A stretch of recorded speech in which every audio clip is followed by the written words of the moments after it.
Sharath murder case. The brutal murder of the 19-year-old son of IT official Niranjan has shocked Bengaluru. Sharath, a second year diploma student, was kidnapped on September 12th. Sharath belonged to a Malayali family but was brought up in Bengaluru. He was on his way to show his new bike to his friends on September 12th. But the day turned fatal as he was stopped at an isolated place and was taken away on a car. Later that night, he was asked to send a WhatsApp video to his parents, where he was heard saying, "They have lethal weapons. Please do not report it to the police. Give them the money they have demanded, rupees 50 lakh." He was also seen telling that his sister was also being followed. "Let it end with me, or else they will even hurt my sister. They have all the information. Please give the money at the earliest." However, after receiving the WhatsApp video, Sharath's family filed a complaint with the police. According to a senior official with the Central Crime Branch, the police suspected that Sharath's family or friends were behind the abduction, as there was no evidence of him being taken away forcibly. In the video sent to the family, he looks at someone beyond the camera and asks if what he said was fine. That level of familiarity is usually among family or friends, the senior police official says. After Sharath's father filed an abduction complaint with the Gnanbharati police, Sharath's family, friends, neighbors, classmates, and relatives were questioned by the police. "We did not know who it was, but we are sure that it was someone close to him. We asked his father if any of Sharath's friends was showing extreme concern all of a sudden, and we found that Vishal had been visiting the family almost every day. The boy's father told me that Vishal had told him to give the money multiple times and save Sharath," the senior officer added.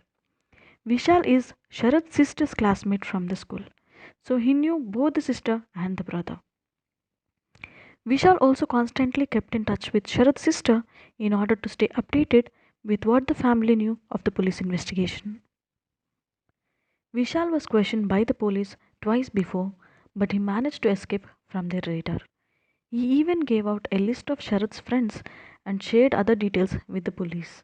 He also pretended to be a moral support to the family by looking for Sharath at all places. Police managed to corner Vishal on basis of records of his phone calls made to Sharath. Police claimed Vishal had told Sharath that his friend has got a new bike which he would ride on evening of September 12th. Sharath told Vishal he would join him on his bike. Police Commissioner T. Sunil Kumar said, based on technical evidence, Vishal was questioned by our men and he confessed to have killed Sharath with his associates. The officer added, "We became suspicious of Vishal and began keeping an eye on him. We tracked his movement through his cell phone GPS and also began looking through his call records. We found that both Sharath and Vishal's mobile phones were located at the same place on the night of the abduction. We also found that Vishal's friends Vicky and Vinay had frequently visited Ramohali and Ajanakatte lakes." Police had initially said Sharath could have gone on a Ladakh trip on his new motorcycle, but it turned out that his childhood friend and accomplice had kidnapped him for ransom and later murdered him after they realized that Sharath's parents have approached the police. Four youths, including a diploma student and a cab driver, were arrested for the abduction and murder of 19-year-old Sharath. The arrested are H.B. Vishal alias Vishu, 21, from Gnan Nagar; Vinay Prasad alias Vicky, 24; Karan Pai alias Karna, 22; and Vinod Kumar V, 24, all residing in Chunchunakuppe. Vishal is a diploma student of Rajiv Gandhi Polytechnic College and was working as an agent outside the Ullal RTO office. Vicky works as a cab driver while Karan is employed at a factory and Vinod does not have a regular job. Shantakumar, an Uber car driver, is also involved. A police team took the accused to the Ajanakatte lake 40 kilometers from Bengaluru, where they showed the place where Sharath was buried.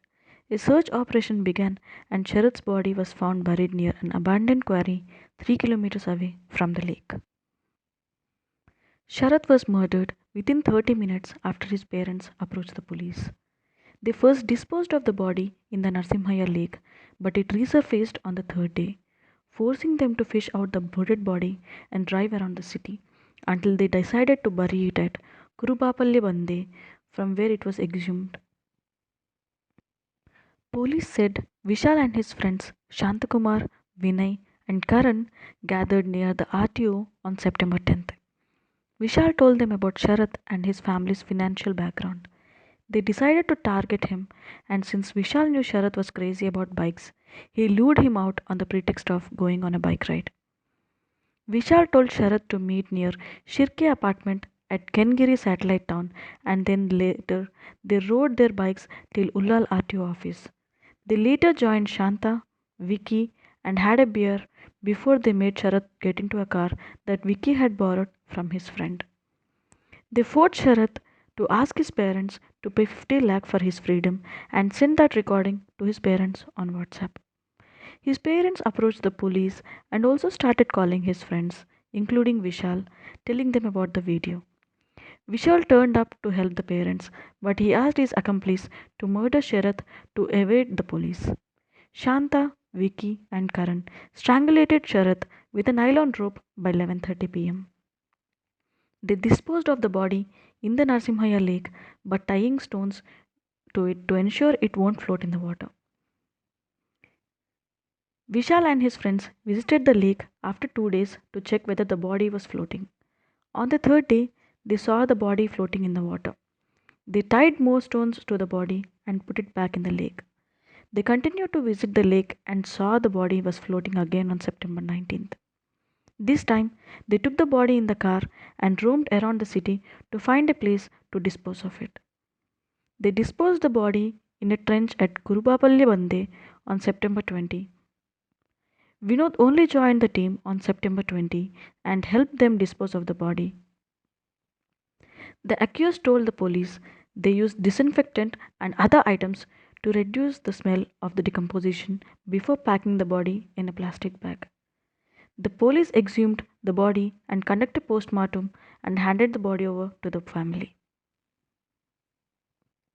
Since his body was decomposed, the autopsy was performed near the Ajanakatte lake. A pandal was erected near the quarry for the autopsy.